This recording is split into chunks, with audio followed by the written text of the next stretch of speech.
Hi. So in today's video, I'm going to show you how to work on 3D Max material, that is standard material. I'm not going into complex ones, just the standard material. Okay. So in this video, I'll be covering the camera as well as the lighting, which is also part of the scheme. Without the camera, you don't get a good camera angle. And without the light in it, even though if you have applied a material, it will not illuminate the scene, so nothing will be seen. So all these two things are equally important, so it has to be covered together. I cannot take a material class separately and have a camera class separately and the lighting class separately. These three things have to be taught together. So this particular thing might look little bit complex, and that is the reason I have decided to add a video on this. Because you don't focus on one subject, you have to focus on three subjects, and at the same time act together. In the meantime, sometimes we will need a texture material, so you have to enter the software called Photoshop also. So we have to work outside 3D Max in Photoshop and bring it back and work on 3D Max again. So that this particular thing is a bit complex, and that's the reason I'm starting with standard material, which is the least complex among all the materials available, and then maybe I will take you to Vray. Okay, so let's begin. So to begin with, I'm just adding a box. Okay, so as you could see, if you select this and go to modify, you'll see that it is somewhere around 4 feet by 3 feet by 2 feet. So that is the dimension of this box. I just entered the values here. So you have this box here. Okay, and now I'm looking through perspective. See, the viewport is perspective. If you type F, it is a front viewport. If you press Z, it will zoom extend. That means you will see this box in full close-up. If you press R, okay, if you click here in the viewport and type R or L, that means it is a left viewport. You can press Z again, it will come full screen. You have this T, which means stop. If you press Z again, it will come to full screen. There are other viewports other than that. You have you type V, it means viewport. You can select right, which is also viewport. Press Z, it will become full screen. So these are all the viewports through which you can view. Okay, so perspective. Again, the perspective is bit up close, and so what we have to do is we can use this. You can click this and press Z so that it will extend the zoom so that you will see the full object. Okay, so you have it. You have this roller of the mouse wherein you can zoom in and zoom out. Okay, so if we want to add a camera, you can go to the top viewport. You can go to create, and this thing called camera is here. So you can, I prefer target camera is a easy thing to do because you can click on, you can drag, so it will create a camera. So you have a camera over here. Okay, this is the camera. If you click C, after clicking the camera, you directly go into the camera. Your viewport becomes camera. How do you do that? If you click on the camera and press C, your viewport becomes a camera. Call it camera 1, and more cameras you add, it will become camera 2, camera 3, camera 4, and so on. Okay, so if I press F, what do I get? I get front viewport. So in front viewport, you see that my camera is like an ant's eye view, something like from the floor, as though some snake or ant sees the object. It's on the floor. The camera is on the floor. Press F3, you will see the wireframe. You also find that the target of the camera is also lying on the floor. Okay, so you have this camera. There's another camera I think I created a little while before I could start, so that is lying down. I just delete it. So here we have camera 1, and this blue thing is the target of the camera. If I go to C again. After selecting camera target, I go to C again. See, you see the camera just like how a snake sees this object.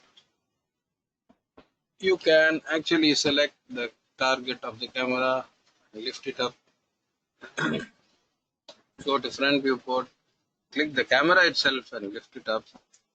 So if you press C again, you will have a different view. So you need to adjust this camera accordingly, according to the view which you want. So if I adjusted, I selected the camera and clicked on C, so got another view again. Now this is a camera view, not a perspective view. P is for perspective view.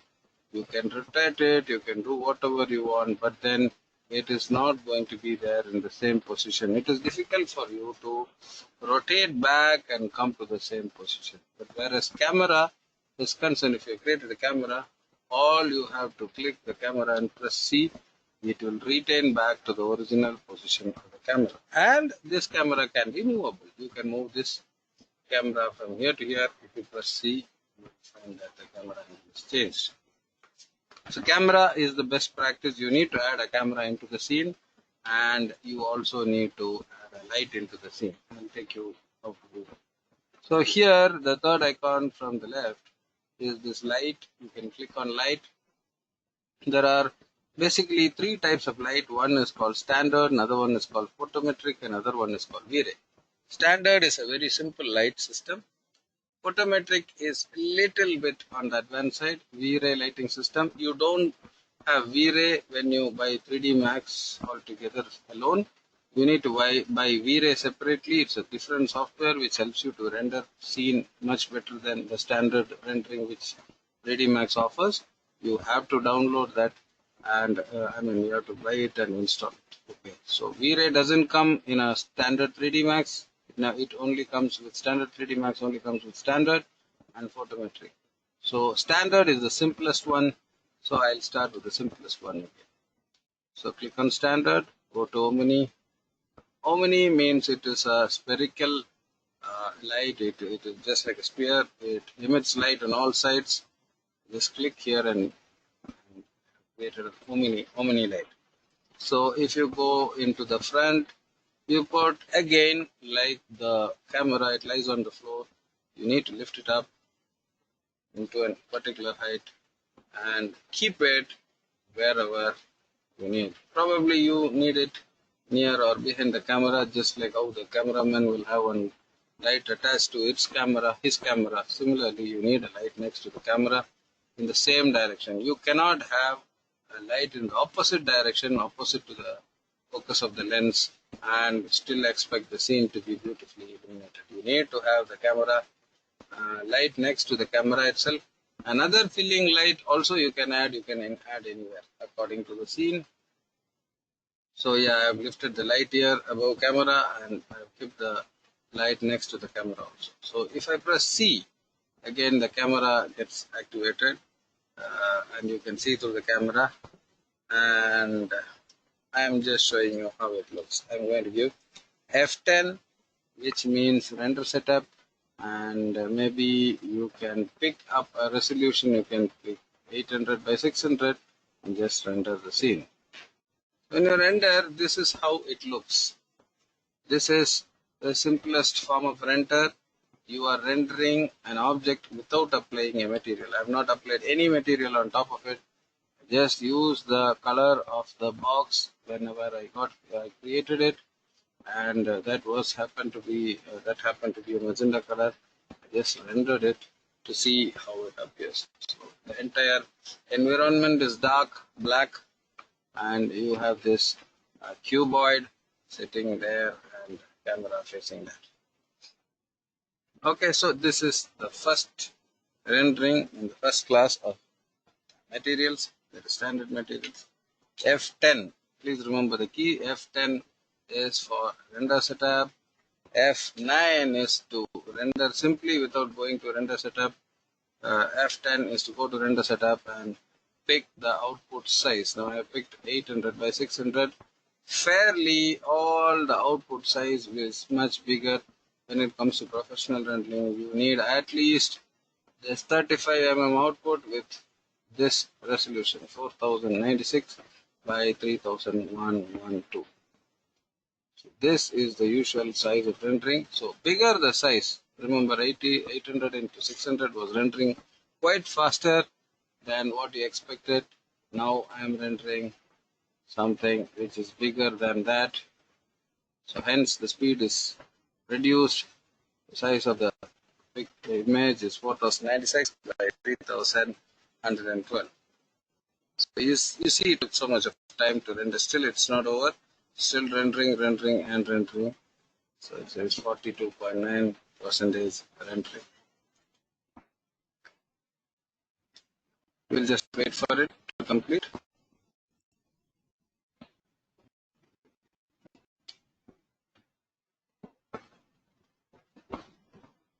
Okay, I think that's about it. It rendered everything. 100% rendering. Okay, done. Storing frame. So once you render this, you can always click on save and save this file in any of the format which is listed here. It includes JPEG, it includes BMP, it includes AVI in case you are rendering an animation, TAGA, TIFF. TIFF is a very popular format among printers. You can save it in that also. You can save your work here. Now also there is a different method of doing things. You can add the output file. You have to create an output file. While rendering itself, it will save in that file. For example, now I'll give, okay, I'll go to desktop. What did I do? I'll click on files. I clicked on desktop. And in desktop, I will name a file first standard material, and I will save that in TIFF file format and say okay, save. So it asks what kind of 8-bit color or non-compressed, store alpha channel. I'll explain about that. Now just click store alpha channel and do okay. And you render. Once you render, again it does all the same thing. I need not have done this, but then I need to explain everything. So I have added all those things. I've shown everything now. See, your cuboid is about to get rendered. Just about 33.3%. Soon it will become 100%. We'll have to wait for a few minutes.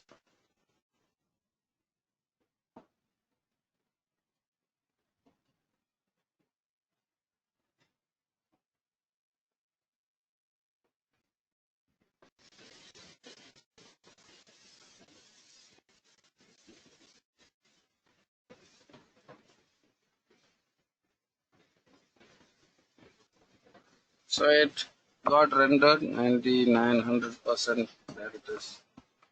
It has rendered. So this one has rendered and it is saved.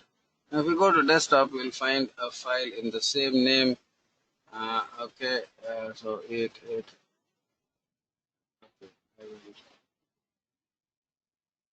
I will show you.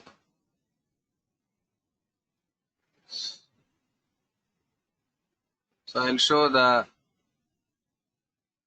Can you see? I'm showing the stiff file, which is just a minute.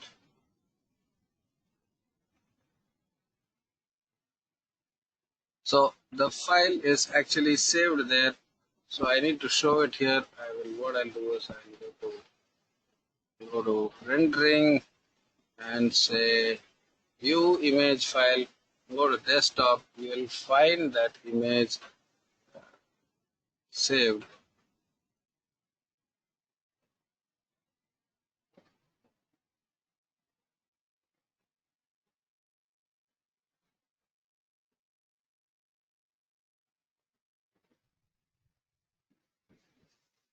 Just a minute.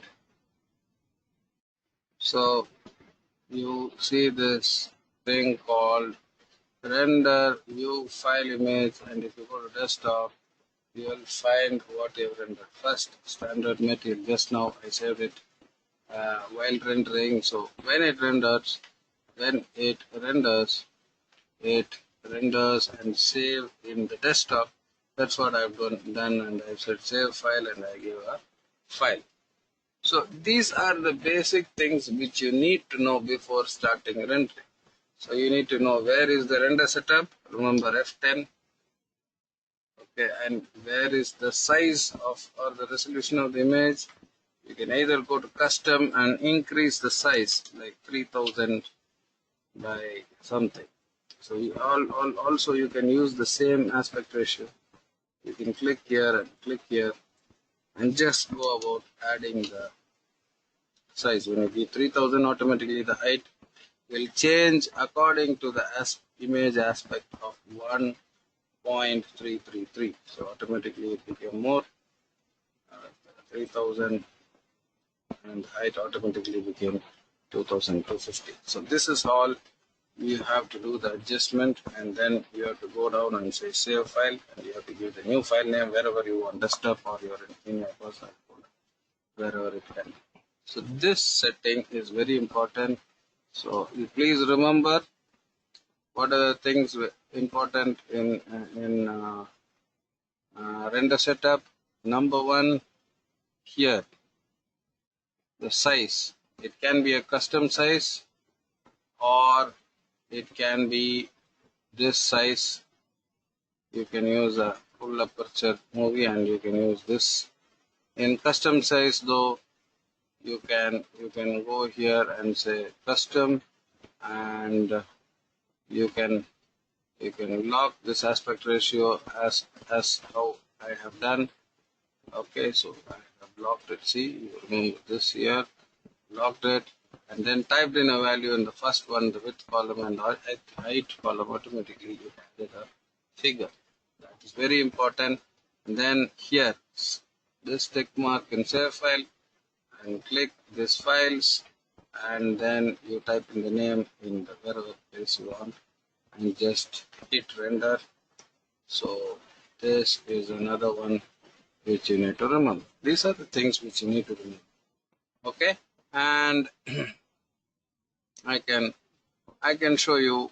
Okay, so I can show you where I added camera. That is another important thing. So you go to this one, the third one, the fourth one is the camera. I just highlight it and show it to you. This is camera, and always use target camera. This is very important. And when it comes to lighting, you can go to the third one, which is lighting, and the simplest form of lighting is Omni.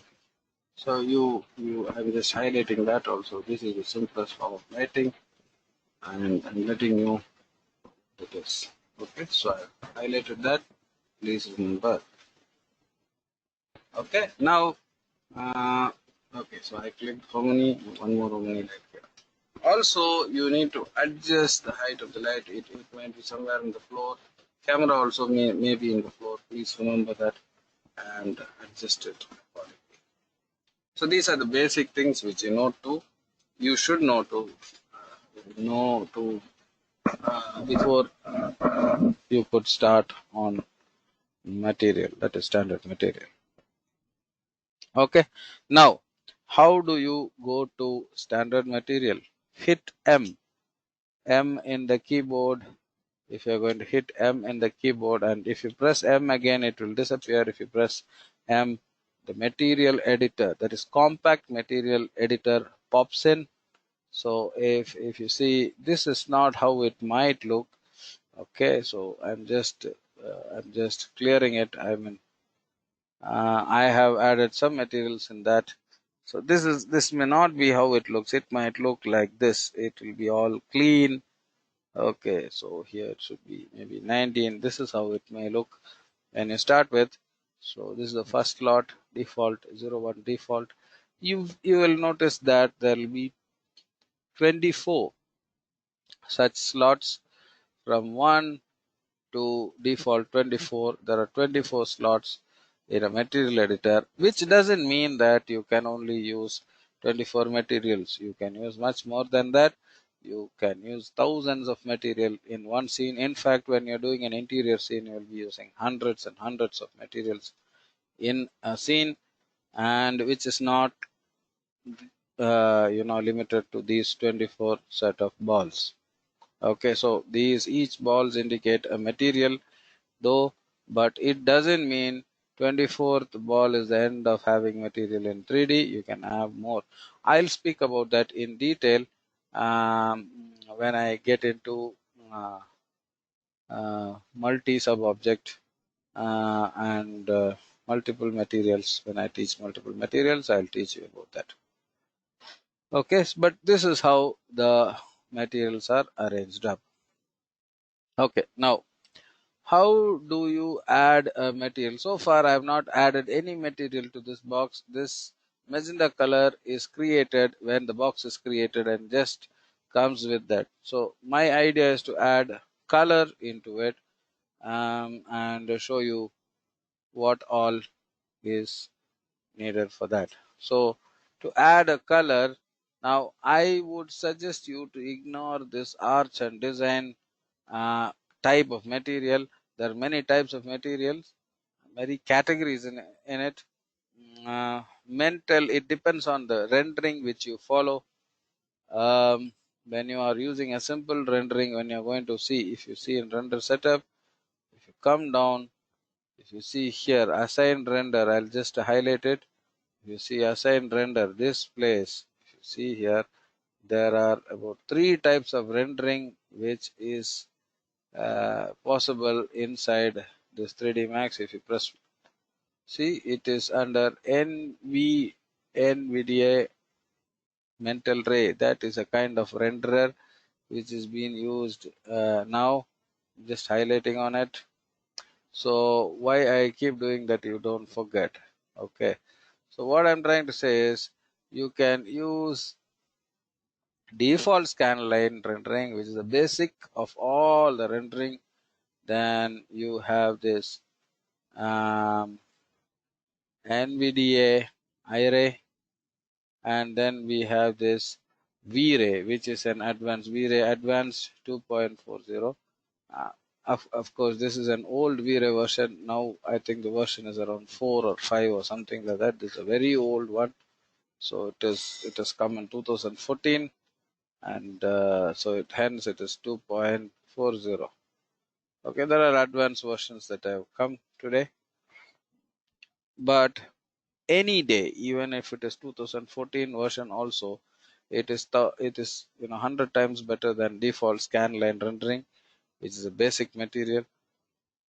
And I will be teaching you how to do V-Ray material in the later classes. Now I am going to show you only default scanline renderer, and so I'm going to click on default scanline renderer.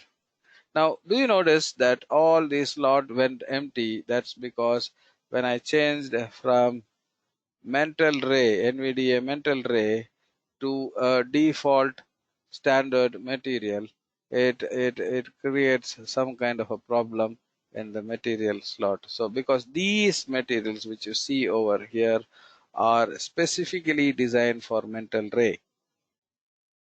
So when you remove the mental ray renderer, these slots go empty. Okay, it goes hollow. There's nothing in that. So what I suggest is, don't worry about anything. These slots are, though if it is hollow, although it is hollow, and it though says that arts and design, we can start with standard material, which is a basic of all the material. Until unless you understand standard material, you're not going to understand other complex materials like V-Ray or mental ray. So the first class will be on the standard material, which I'm going to teach now. Now select one of these, any slot, number 1 or slot number 24, any of these slots, and click here in arch and mental, arch and design, and what you do is you see that materials of 2 type. One is the standard material, another one is the V-Ray material. That's what it says. Now I'll tell you one more thing. If you change this render into mental ray, then if you come here, it will say materials are of 3 types. standard material, mental ray material, okay, and there is another thing called Vray material, which is not open now because we have not used the Vray renderer. Now when I use mental ray renderer, it shows, it pops up mental ray material as well as the standard material. Okay, so I just want to inform you that. Okay, so I'll shift to Vray advanced material. Now what happens if you come here, it will say material comprises of two things. One is the standard material, another one is Vray material. Now you don't see the mental ray material, but definitely in all three type of renderer, both in default scanline rendering and in scanline rendering, as well as in mental ray rendering, as well as in V-ray rendering, you will never miss this standard material. This thing might change from V-ray to mental ray or whatever, depending upon the rendering engine which you choose. But standard materials are available for you throughout, no matter which rendering engine is being used. Did you get that? So that is one important thing. Standard material. Standard material comes anyway. Whatever rendering software do you use, it doesn't matter. Standard material anyway comes up. V-Ray material only if you assign V-Ray renderer, and mental ray material only when you assign mental ray renderer. Did you get that? Okay. So I will show you one more thing. There is, besides standard material and mental ray, I mean scanline material. Scanline material is the standard default material. Standard scanline renderer is a default renderer. As I told you, okay, the mental ray is another advanced rendering. V-ray is another one. You also have something called I-ray. When you click on I-ray is another rendering engine. Okay, good for you. What is going to happen when I give I-ray? I-ray, when I give, there is nothing new coming up. It just shows the mental ray and the standard material. It doesn't matter. So we'll go for the default scanline renderer, which I have chosen. And once I chose, all these things went hollow. Doesn't matter. So here, what I can do is I'll start with the first material process. I'll click on Arts and Design and say standard here also. Inside standard material, click on standard here also. Now, why standard? It is because it is the simplest one, most easy to understand. Once you understand this, you will be able to understand other things, as I told you earlier. Okay, so here I am with a standard material in the slot. I have this cube here, and how do I apply a material, or how do I choose a color in a material editor? Now, the color which I have chosen is gray color. I want to inform you that diffuse color is going to be the color that matters if you have to change. Now, if diffuse color is gray and you click on this thing, and you after clicking the object, and if you click on this thing, and if you press this button, assign material to selection, so what happens is this material will get applied over here. There are other ways to do it, like drag this thing and click on the box. This is another way to apply a material on an object. Again, it turns into this light gray color. So if you don't want this light gray color, if you want to change the color, you click on this color of light gray and click on some other color which you want. So automatically your slot also changes into a kind of blue. Here on the object also changes into blue color.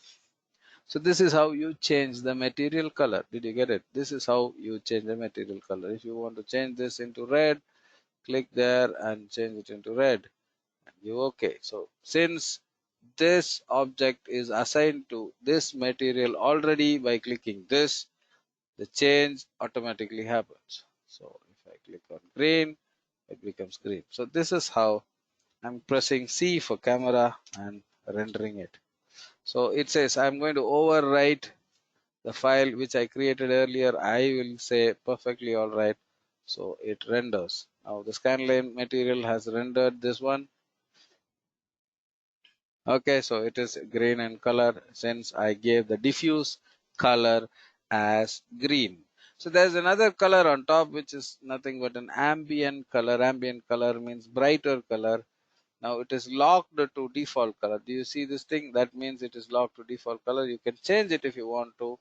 You can make the ambient color much lighter and much yellowish than the default color, and maybe check the render once. So you'll notice that there'll be some places where it would have turned yellow.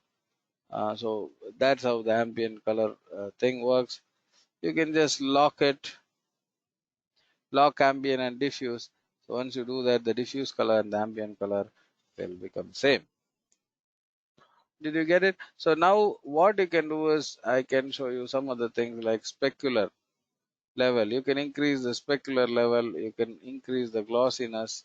So, and you can render and see what does it turn into. So I'm saying it's asking whether I'll overwrite the standard material. I would say welcome, overwrite.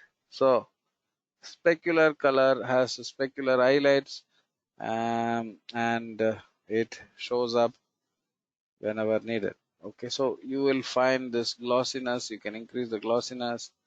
Um,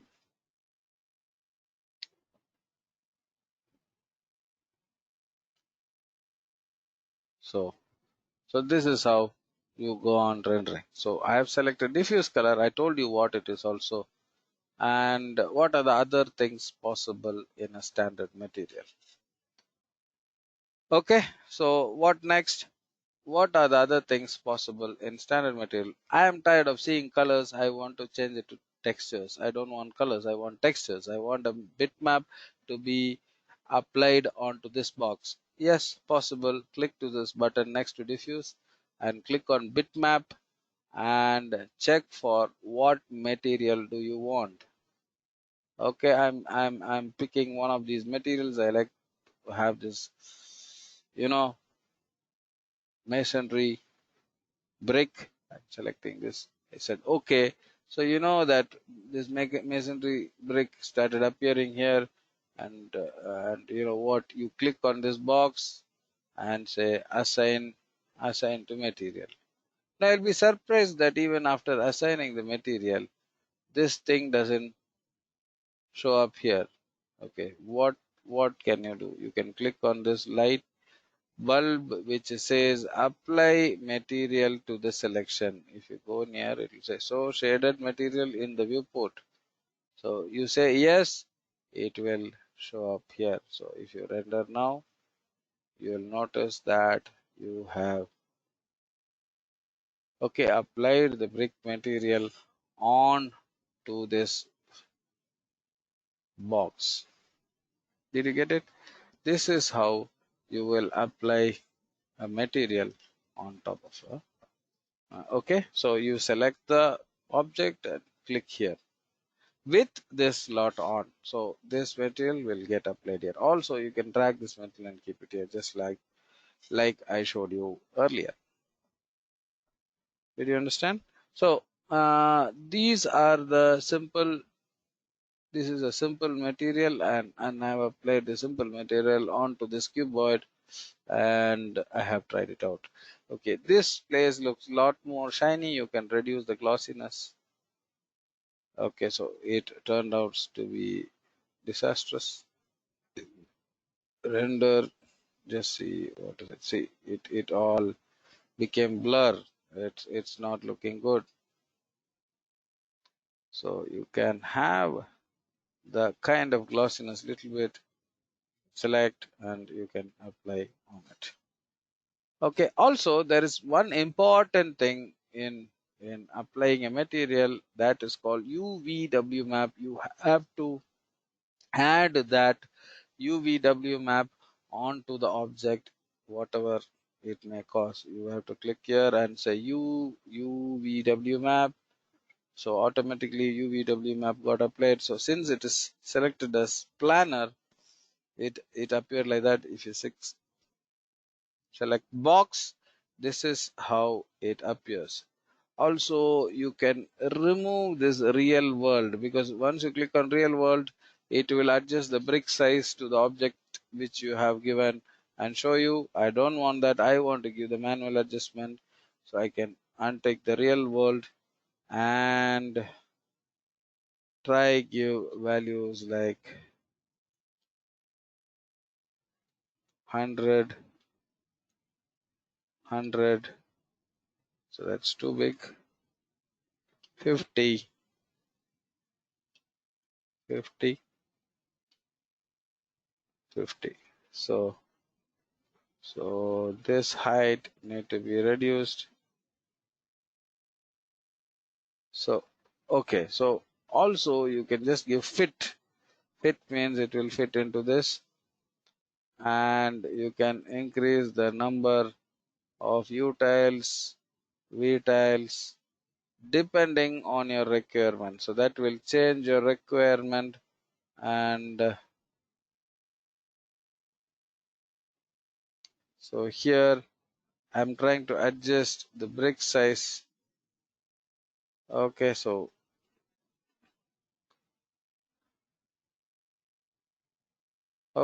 this is the way you adjust the brick size. If you want to, otherwise just click real world map size. It will automatically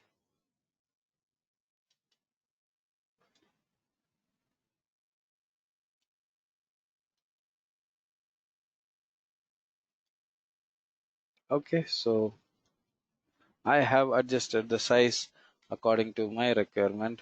Always you can check that by rendering. So in 3D Max, rendering is a must for every scene. Whatever you do must be rendered. So I just done that. So you can always remove this real world material and try to give the height and width which you prefer to have. Okay, so that is the idea behind it. Okay, so that the size of the brick can be determined by you.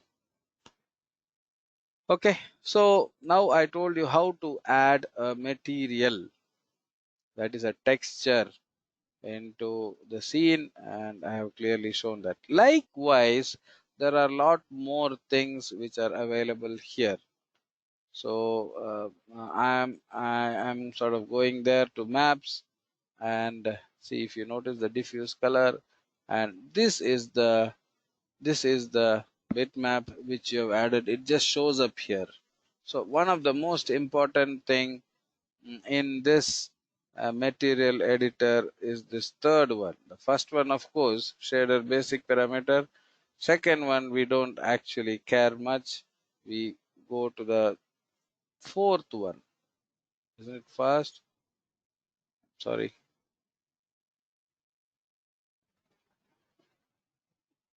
So if you go to the shader basic parameter, then extended parameter, I think. So this is the first one, second one, extended one. So if you see this map is a most important thing which you need. Okay, map is the most important thing. I can, underline this, show this, and open this. If you go to map, there are so many adjustments that are available. Okay, there are so many adjustments that are available. So I am going to show only two of the adjustments that are possible now. Okay, with a limited time. Okay, one is this thing called bump map. How is it important? Now, if you see this one, I know it looks perfectly like a brick, but you don't get the feel of having a gap between the brick. So how do you get it? The secret is in bump map. You can click on bump map, and you know, you can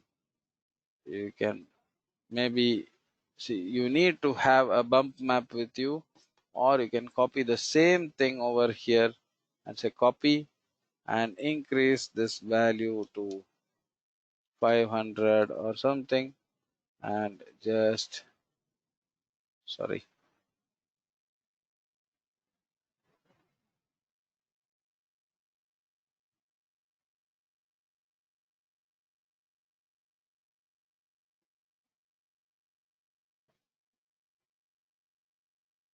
So I'll just share that. Okay, so I just hit render.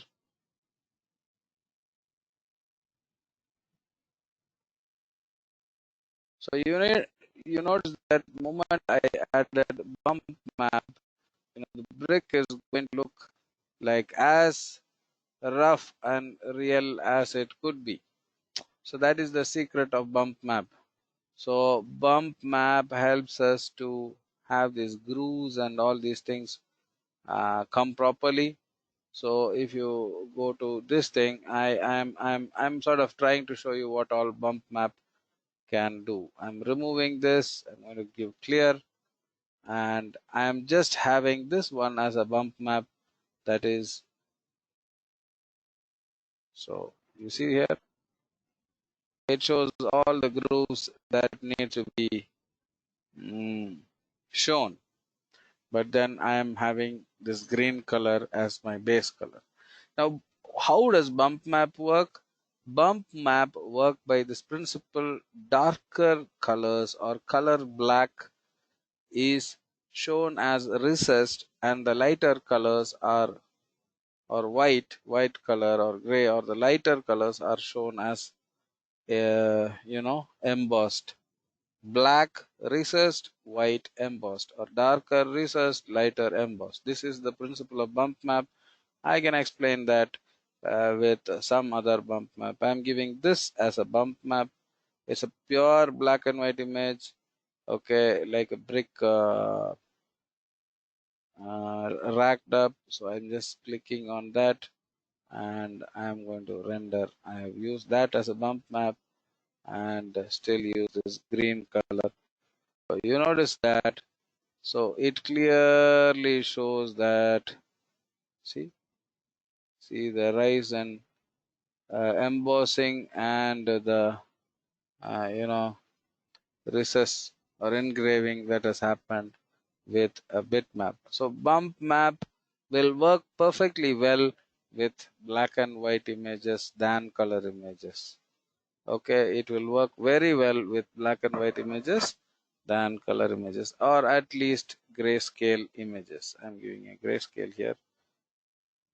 Okay, so in some of these grayscale images, what happens, there are so many details on that gray, so many black dots in that gray, so all that will become recessed area. So that is where the problem. If you have a clean image, if you have a clean image like this one, this is a clean one, it only has lines wherever it is needed, and then if you render, so it is going to look good.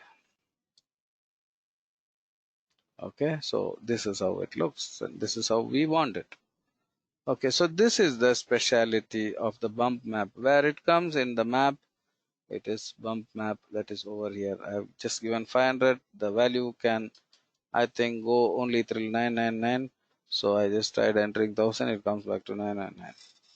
Okay, the 999 will be hardest of the bump map. The grooves and all these things will be seen deeper if you give 999. Okay, so that is the portion of the bump map. Okay, so there is one more thing which I'm going to cover today, which is called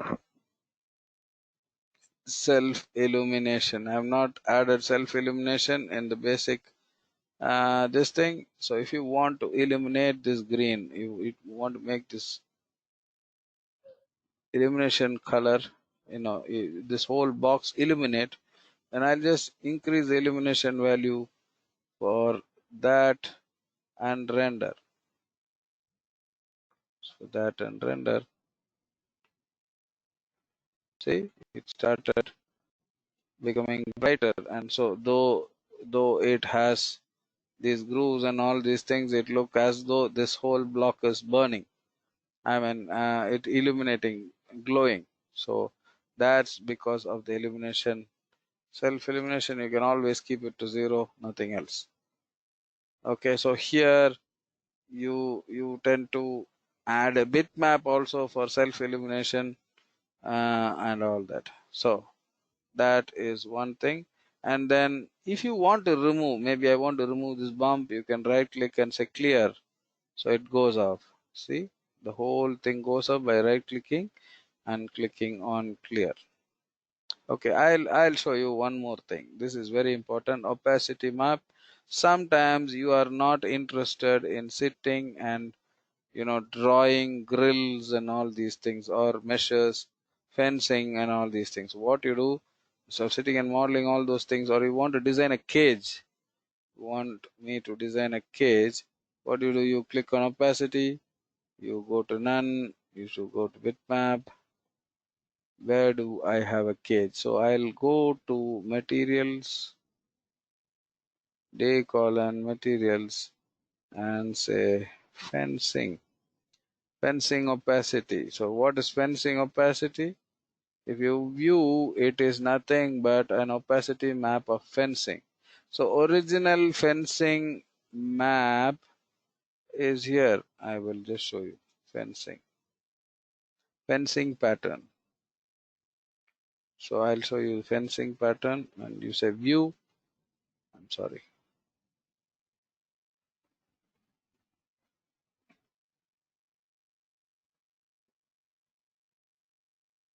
Just a minute. Fencing.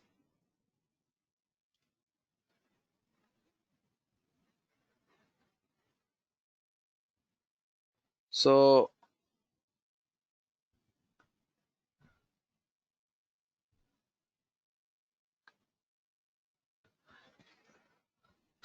this is the fencing thing which I downloaded from internet. So you have this black color links here and white color, what do you say, spaces. So what I did is, okay, I will just show a good example of it. I'll just open up a new thing, meshes, image. Oh, okay, not this kind of meshes.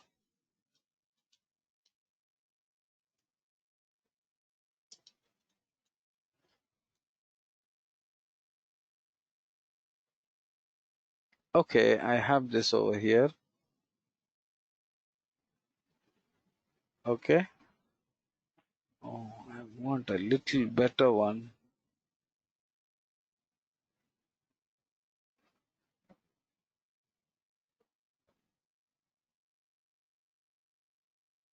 Okay, I'll use this. I'll right click and save this image as. I'll just save this image and I'll call it mesh. So what I'm going to show you is, this one has white and gray. The gray ones are the wires, white one is a gap. But our 3D Max will recognize only, in opacity map, it will only recognize black as see-through and white as the metal or whatever thing you want to. Okay, so what we need to do is, I'll just show you.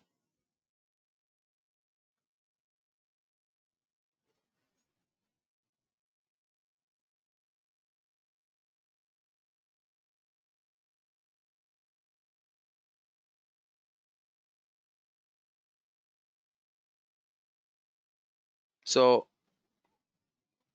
this is Adobe Photoshop. I'm opening, what is the name of that? I gave mesh.jpg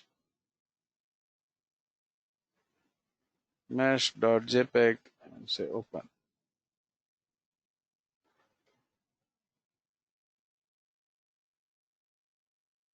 I said open.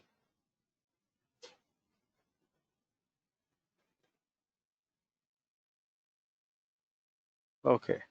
So this is the mesh, and you see that white area is considered as the gap and the gray one is considered as the mesh. So this will not work in 3D Max. It will not look correct. 3D Max will say, this area which is supposed to be a gap should be in black if you're going to use an opacity map. So what I should do is I should go to image, adjust brightness and contrast.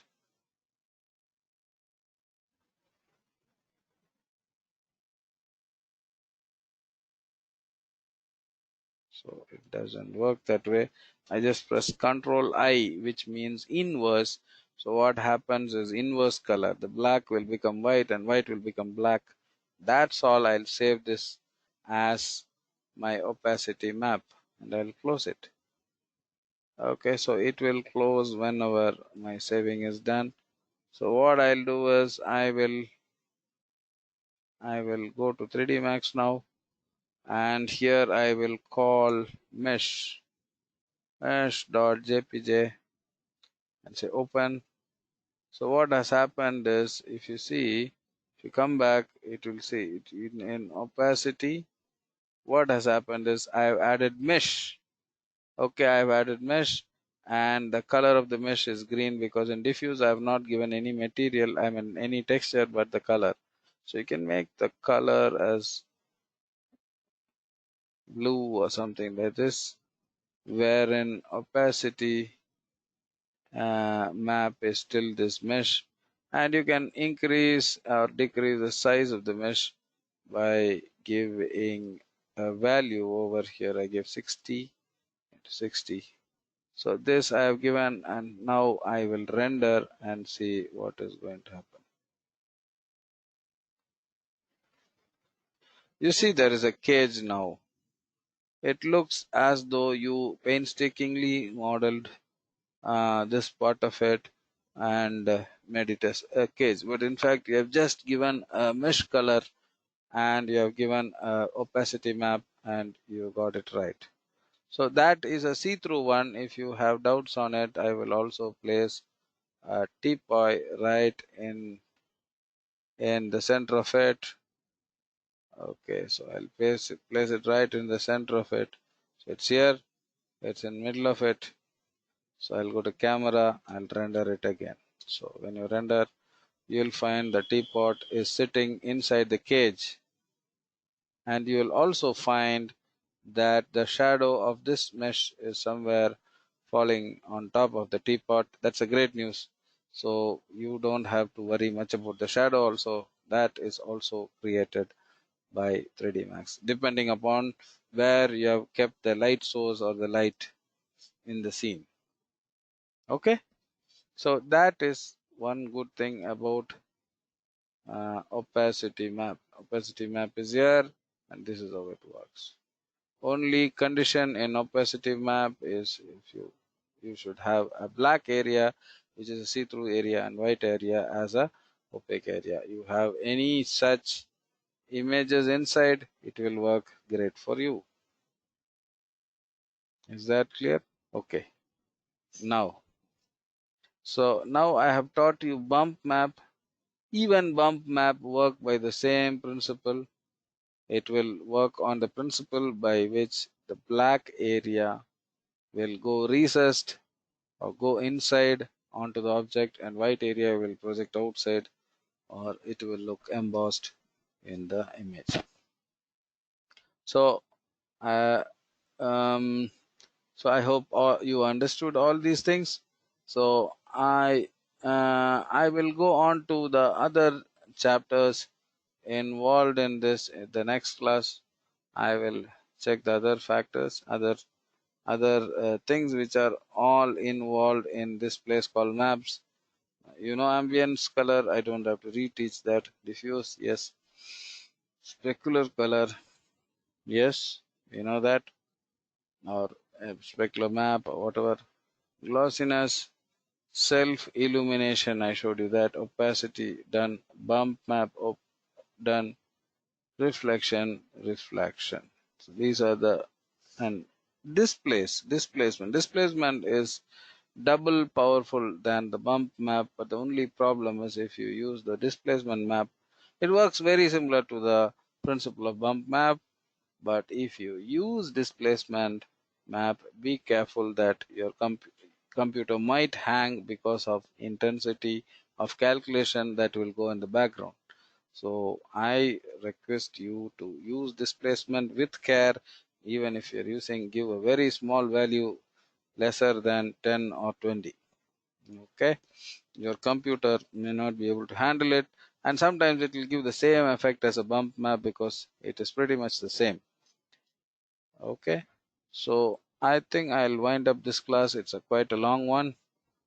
You can work on these points, and then I will enter into the next chapter called next chapter about the other things which are available here in the standard material, and then only get into Vray material. So I think I'll wind up the class. Thank you so much. Bye.